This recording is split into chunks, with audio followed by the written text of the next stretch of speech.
This is the tire removal for the R3 or R3X. I like to get the cart up there where I can spin the tire, get something underneath there. Tools needed will be a Phillips screw gun or screwdriver, 7mm wrench, or 7mm socket. I prefer to use the socket. You may need a rubber mallet. So let's remove these 6 screws with the nuts on the inside.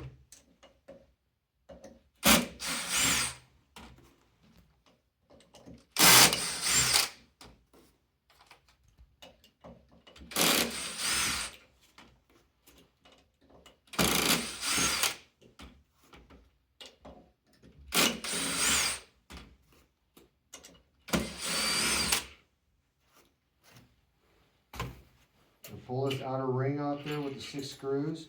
Set that aside. This may be where you need your rubber mallet, or you can use the palm of your hand to get this tire off there. Just like that. Be aware of these edges right here, they are sharp, so we're going to replace the tire now.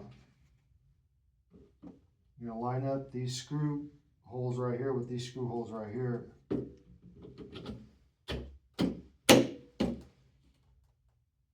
Put the outer motor plate on there. Add your 6 screws.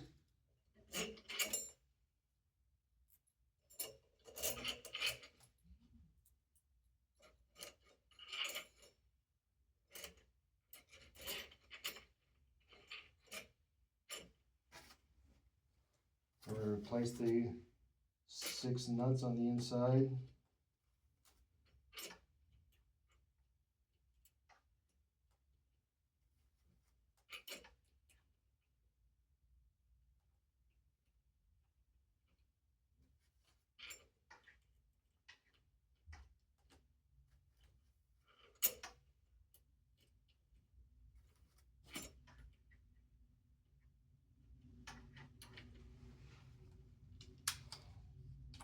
There's no need to tighten very much here. So we're going to tighten, and when I do, I'm going to alternate the screws. Yeah. That way it squares up on there.